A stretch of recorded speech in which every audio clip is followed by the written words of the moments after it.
Hello, everyone. Welcome to yet another episode of a talk with Adunni. In the past couple of weeks, we have been running different episodes and different topics from mental health to the society, and almost every topic, almost every issue in the society we've dealt with. But this time around, it's going to be slightly different. Today, we're talking about something different from what we have been talking about in the past couple of weeks. It is politics today. Of course, 2003 is approaching, and there's a lot of tension and a lot of excitement in the air about politics. And today we're going to be talking about youth in politics. I'm going to give a minute so that our participants who are online can introduce themselves. Guests, please go ahead and let's introduce ourselves. Say what your name is and what you do. Thank you.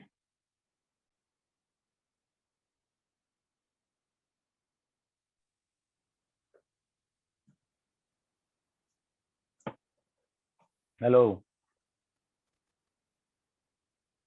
Hello, yes, please go ahead.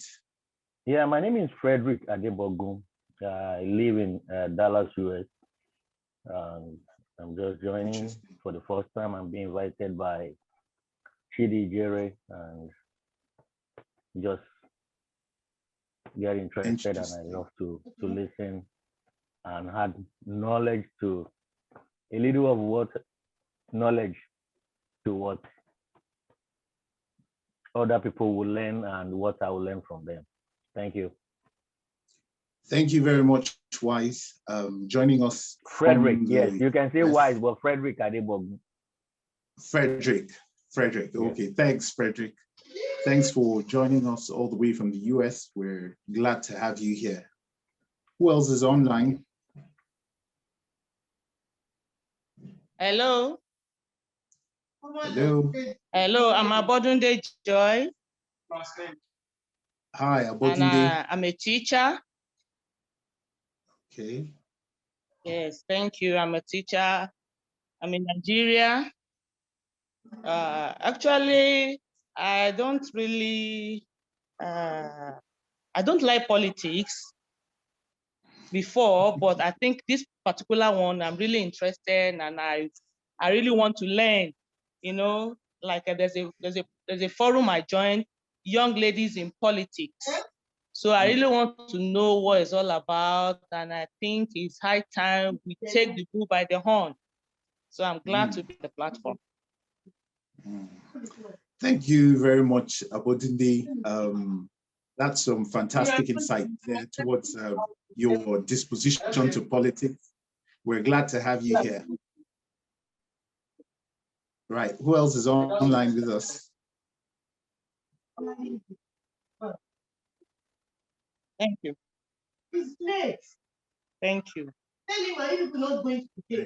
Thanks, Abodunde. All right. Who else is online? I can see Reverend Akindele. I can see Eno. I can see Chidi as well. Can you please go ahead and introduce yourself so that we get started?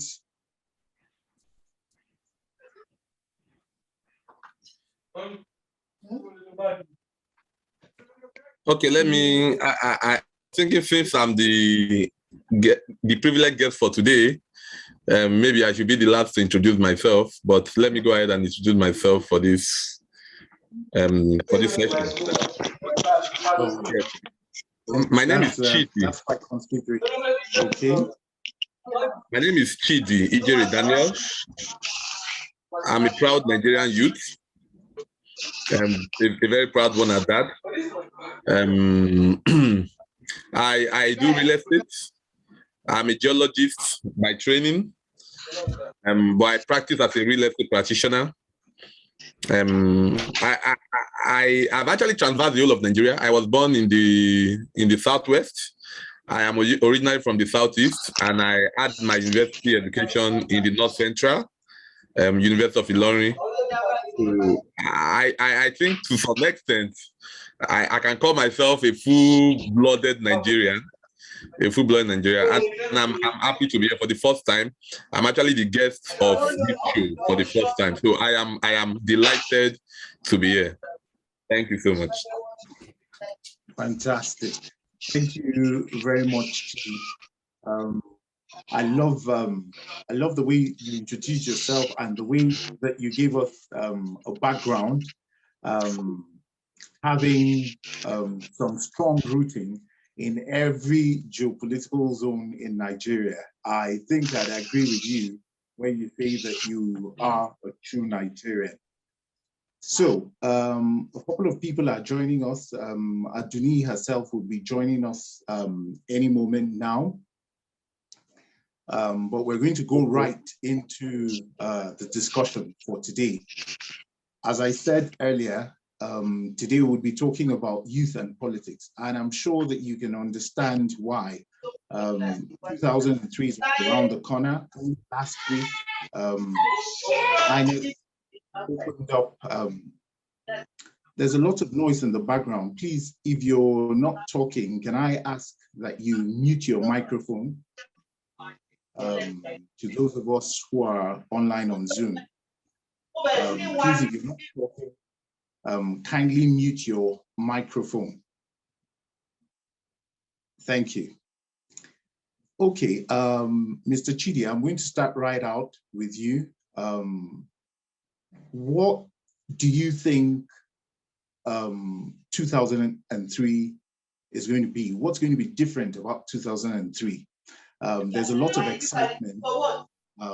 We can see all that excitement with so many people coming out to register. We have not had so many people register to vote like we did this time around ever in the history of Nigeria. And so that sparks a lot of excitement. What's in there for the youth? What's going to be different in 2003 for the youth? This question is to you, our privileged guests, as you have put it, Mr. Chidi. Yeah, thank you for that.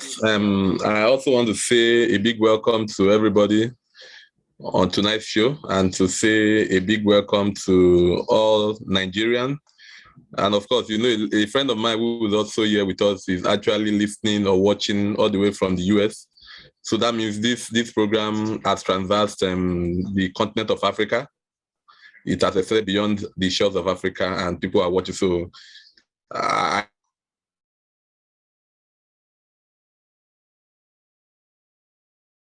very be on the face of this earth. Yeah, Nigeria in 2023 will be the center of attraction for the entire world. Reason being that Nigeria, as you and I know, is the most populous Black nation on earth, and African as a continent has been behind a number of things in terms of development and what have we. And a lot of countries, if not all the 52 thereabout countries in Africa, believe that the moment Nigeria leaps, then Africa will leap. So Africans are interested in what becomes of Nigeria. The world is also interested in what becomes of Nigeria. But for us to be able to attain and not disappoint the world, then the youth must take the center stage. The youth of Nigeria must take the center stage. For so long a time, we have toyed with politics. We have left it for those who should have no business in it. They've been there. We've seen the best they could do. Now I think it's time for us to go in there and steal the show. It belongs to us. The future belongs to the younger people, belongs to us. So 2020 as a blessing in disguise in Nigeria, you know. So, but because there's been adjudged abysmal failure from every angle, you find that the youth who are the most hit have also risen up to say we want to take back our country. And I hope that INEC would avail the youth that opportunity to know that their vote counts. Their vote counts. Thank you. Thank you very much, Mr. Chidi. Just listening to you talk about 2023 and the youth, it's enough to bring up a lot of excitement. And already I can't wait till February. And very interestingly, one perspective that you have brought into this conversation, which is which I tend to find very interesting, is that Buhari is a blessing in disguise. You know, right now there seems to be a lot of disenchantment in the country about Buhari's regime, mainly because of insecurity, mainly because of the economy, mainly because of the divisive nature that our country is right now, more divisive than it's ever been. So there is a lot of disenchantment in the land, but you've brought a new perspective to it, which I find quite interesting, saying if we didn't have such disappointment in the current government, probably the youths would still be sleeping. And that is, I tend to agree with that. And I think it's a very, very positive way to look at things. So yes, our youth have been more involved than they have been ever in politics. Only a couple of years ago, the Not Too Young to Run bill was passed. And one of the components of that bill, or that law, it's now a law, is that from 40 years, young people from 40 years and above can run for the seat of the president. Now we have, amongst the front runners, we have Bola Ahmed Tinubu, we have Peter Obi, we have Kwankwaso, and Atiku. And the youngest of all these people is well above 60. So that leaves us wondering, this is another question I'm throwing back to you. We all agree that the youth are more involved now than they've ever been. But to question the level of involvement, are we talking about being involved in voting or being involved in contesting? Because even with the Not Too Young to Run bill, amongst the front runners, we really don't see any young person. You know, is this encouraging enough? Would we have expected to see, with that bill passed into law, to see a lot of young people in their 40s amongst the front runners? Mr. Chidi, this is for you. Okay, thank you so very much. Before I continue, I want to say I've been the way they run the political game, starting with the delegate voting system. Then from there, you have to now talk about sales of tickets. How many young people in APC can afford the 100 million naira to purchase a presidential form? How many young people in the PDP can afford 50 million to purchase their own form? And then these smaller parties too, because I know a thing or two about them. Their presidential form does not sell for less than 20, 25 million naira. Even these parties that are just coming up, that a number of us may not even know their names. So out to purchase a presidential form. So that tells you that they were able to understand the pulse of the people. The young people want. I do a lot of things, everything that an average party member should do. I attend meetings. I do a lot of things. I rose in ranks. I've been a member of the AD. I was initially a member of the AD until it transformed transformed up till date. I am still a card-carrying member of that party. But at the last election, I understood what I wanted for myself as a youth. And I said, I don't see President Buhari leading us anywhere. So I didn't vote for him. Even though they would say, a number of them said I was playing anti-party. This time around, I also did not vote. I also was not going to vote for him. I had somebody I lined up behind who unfortunately did not make the primaries, Kingsley Moghalu. Professor Kingsley Moghalu. While in the APC, I still went to work with him. I was actually his national coordinator in 2019 when he first came out in the volunteer force. And then this time around, I became the coordinator for all support groups for him. But unfortunately, vote buying did not allow him to emerge as the flag bearer for the ADC. So I want to say that our government does not really have the young people at heart as far as politics is concerned. The only young people that they have at heart, unfortunately, are their children. So if you are not the son to one political godfather somewhere, then you need God to make you bring out your head from the ocean of politics. I've been there. The best position they've given to me, the APC, was to make me the secretary to the youth wing of one of the most vibrant wards of the agency, where we produce a lot of senators in Lagos State. I run my politics in Lagos State, and I belong to Koshofe Ward B. Ward B is the Magodo Shangisha ward. And in Magodo, we have a lot of senators, a lot of them in the House of Rep, in the Senate. And so we have this political bigwigs in my ward. So that's the best they've given to young people. And you find that the people leading us are not even educated. Old, they are not ready to leave.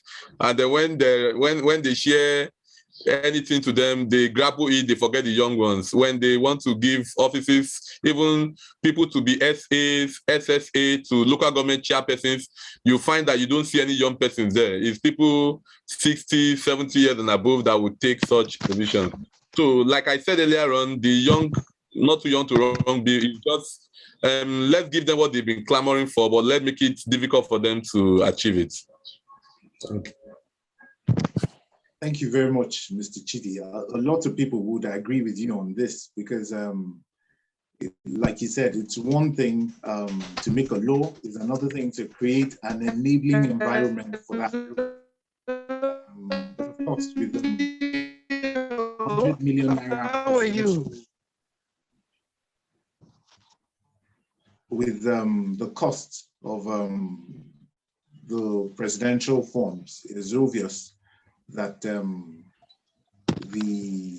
youth are not encouraged at all. And in a short while, I'm going to open up the floor to other participants. I think Denise online and she's trying to say Could you? yes, Denise.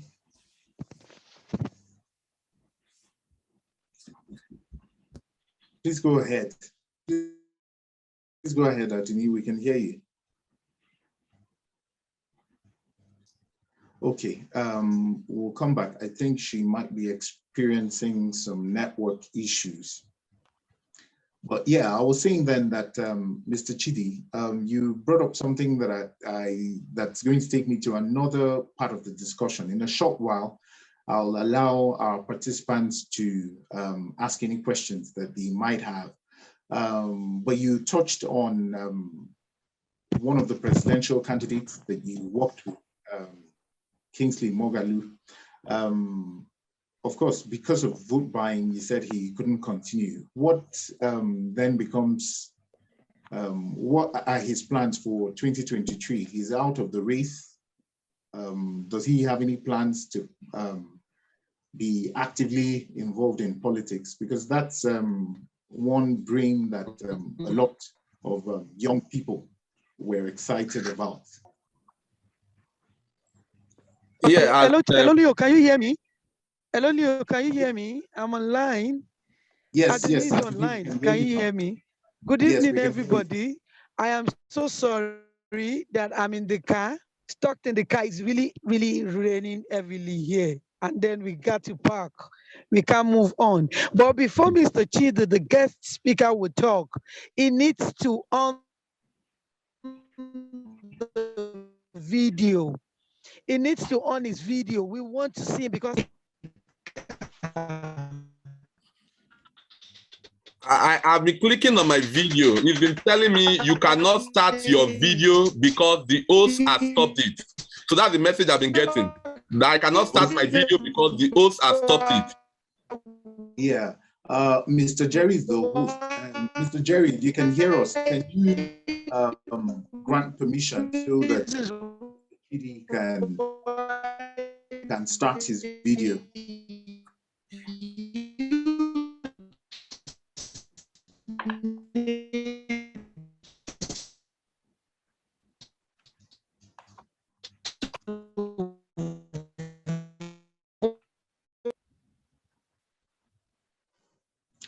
Okay, Mr. Jerry, if you can hear us, can you grant permission so that Mr. Chidi can start his video? you can go on. You can go on. Okay, Mr. Chidi, you can carry on. I had asked a question about Moghalu and what his intentions are, having failed to pick up the ticket for his party. Does he have any plans to still be involved in active politics in 2023? Because he seems to have a lot of followership from the youth. Okay, first and first, let me put on record that in the Moghalu campaign organization, the executive organization, which I'm a member of, we have clearly spelled out responsibilities and roles. I'm not the spokesperson of that group. Mr. Chidi Akitunde is the spokesperson of the campaign team. I am the director of support group mobilization and coordination.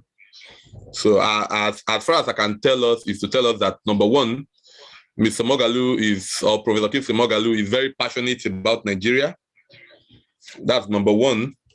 Secondly, he recognizes that Nigeria is not all about him.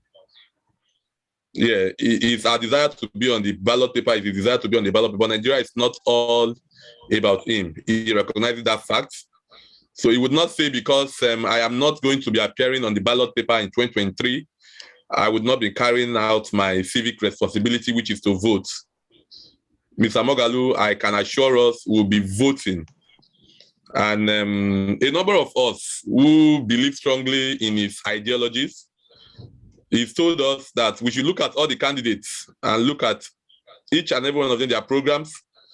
Anyone whose ideology comes closest to his, then we can vote for that person. I'm going to be voting. I won't say because my principal is not on the ballot, I will not be voting. No, I would be voting.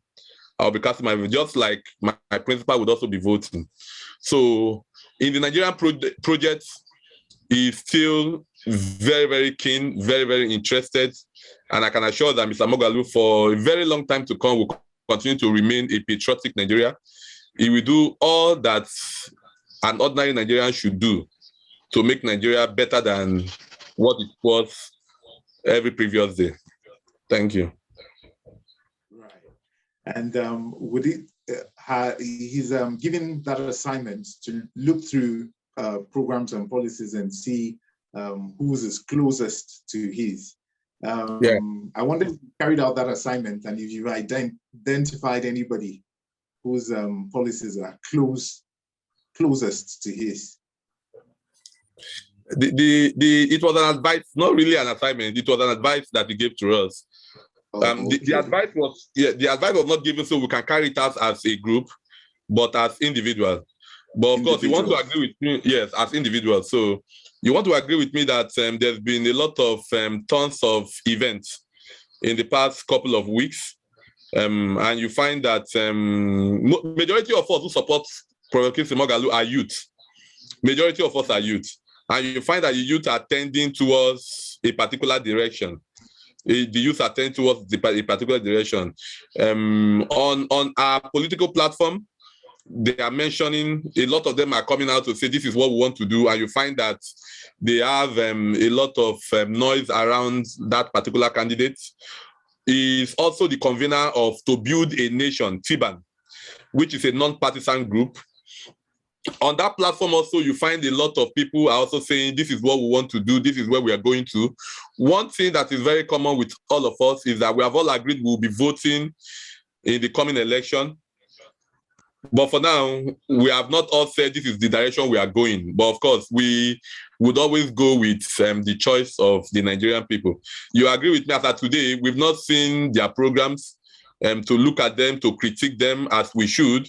It's just noise all around us, noise all about us. We need to see their program. We need to see them come to tell us how they want to achieve, how they want to move from point A to point B, from point B to point D, and X, Y, Z.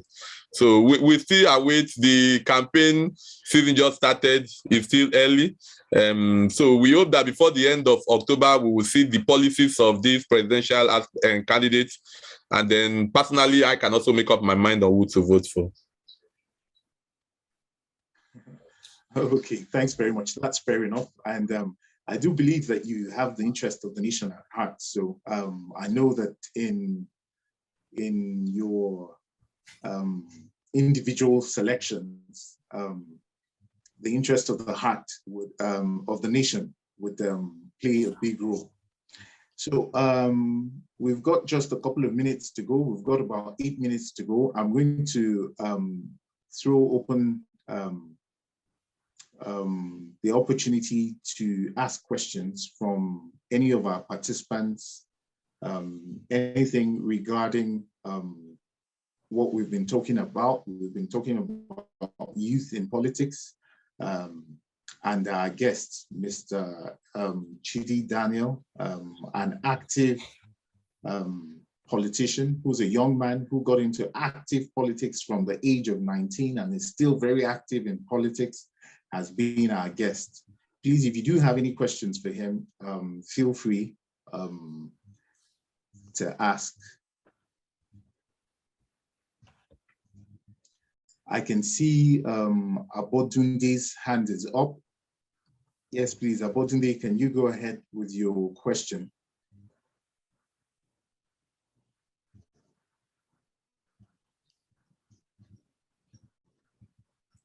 Okay. Hello, can you hear me?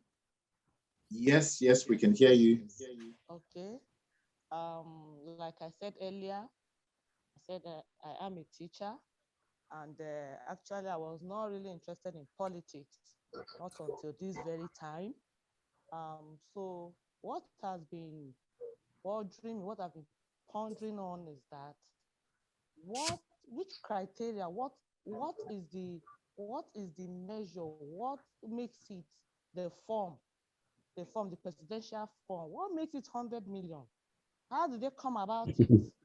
So if it's 100 million, how do they want the youth to acquire? Do they want them to get it? Do they want them to, I don't know, go into ritually before they can do that? So that's number one. Then secondly, in this politics issue, there are things I say that I don't really understand. The area of mobilizing people, you know, it got to a stage where if you are for Peter Obi and you are for Atiku, there's going to be rift between you people. I think it's a thing of we should understand. I don't know. What I said was that how did they come about the 100 million for the form for the presidency? Like I said, is actually a party thing. Every party with their own policy. Every party constituted a committee. Like the APC have their committee, the PDP have their committee. Labour Party, I guess, ADC, which I was also very close to. They all fixed how much they had to charge candidates running on their platform. Like I said, before now, we used to have two very strong parties, which are the APC and the PDP. and who, of course, on their platform, the Not Too Young to Run bill was passed, moved, and now has become a law. So they just determined it. If there's nothing guiding, no criteria was used for them to determine that. But essentially, one thing I know that they did was to take it off out of the reach of young persons like you and I, so that we are not able to afford it. You are a teacher. Maybe you permit me to say Happy Teachers Day to you. 2 days ago was the Teachers Day. Yeah, celebrated my children's teachers. Teachers are very noble. You know, so for a teacher that has all it takes to become the president of Nigeria, where can you raise 150 million naira? For a real estate practitioner like myself who does not have any government coffers to steal from, where can I raise such money? So it's actually for themselves. So they've changed, for us, they've changed the definition of democracy, which of course used to be movements of the people, for the people, and by the people. It's now for themselves alone. So Nigerian politicians have changed the definition of democracy. For them, it's just them and their families alone. And don't be surprised that the children of these people can actually cough out this money. They are youths too. Some of them, maybe younger than I am, can cough out 100 million to say, okay, I'm buying this farm too. And you want to look at the number of persons that bought the farm. These are people who have spent all their life in politics, moving from one political office to another, amassing our commonwealth and not rendering service as it should be to us. How many genuine Nigerians can afford those funds? Of course, you can count that we are not too many. We are not 99.9% of Nigerians cannot afford the money. So it's just like I said, it's just to perpetuate themselves in power. To perpetuate themselves in power. That's why they came up with what they came up. Nothing more, nothing less. It's a game. It's their game plan. And this time around, I feel the youths having awoken that we're going to break a lot of these bottlenecks that they are using to cage us down.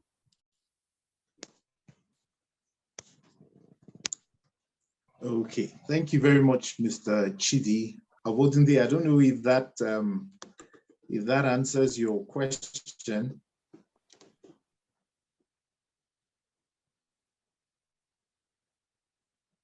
Okay, we're going to go ahead. Thank you very much, Mr. Chidi, for that. We're actually out of time. We were meant to run this for 40 minutes, but I know that there's still a lot of issues concerning youth and politics that we not addressed. And Adunni tells me that Mr. Chidi will be back this month of October, and probably then we would be able to conclude and address some of these outstanding issues. Apologies to participants who are online who would have loved to ask a question, but are unable to do that. I would now invite Adunni to end the show for tonight. Thanks to everyone who participated, and thanks to all our guests. How do you expect Adunni to end the show? Adunni is talked. You're really funny, you. Oh, Mr. Chidi, it's really nice having you online. You can see me stalked. I'm in the car, and then we had to park because the rain is heavy. Everywhere is really, really flooded. Very, very. We can understand. We can understand. You know Nigeria, and a couple with network. So it's going to be a good idea having you on the last Friday in the month of October. For this series, the series is going to end in November anyway. So we really want to kind of make a clamoring and then tell the youth the reason why they need to come out and vote. They need to involve themselves in politics. They should stop talking about this person didn't do well, this person didn't do well, this person didn't do this. 8 years of hardship, 8 years of struggling, 8 years of kidnapping, 8 years of terrorism and all those things. Now, they find themselves in it. I'm part of them too.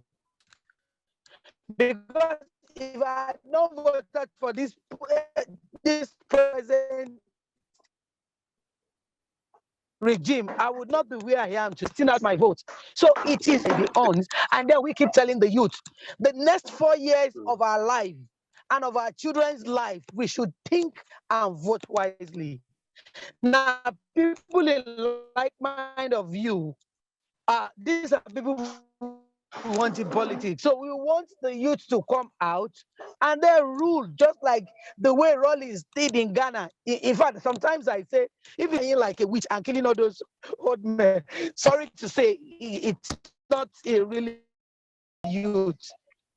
Adunni, I appreciate you. Thank you very much for being online. To all our guests, I can see that the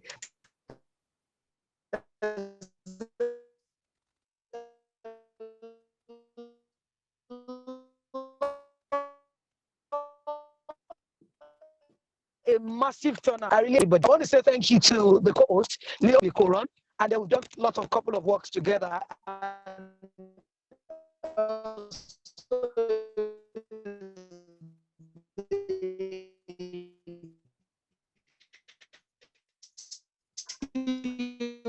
Of multimedia. The rest of you, Ayala, fine. Some coming online, and thank you for being about the youth should vote. Why the youth should vote? The youth should come out and vote. Mr. Chidi, I really appreciate you. I'm humbled and I'm honored. Thank you. See you same time last Friday in the month of October.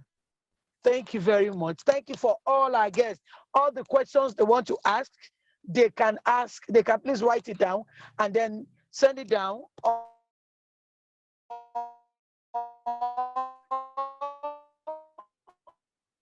They should bottle it on last Friday of in the month of justice to it, and then save our co-hosts. Thank you so much. I'm of you guys here. Bye, everyone. Thank you, everyone. All right, thank you. Jabodi. Thank you. Thank you.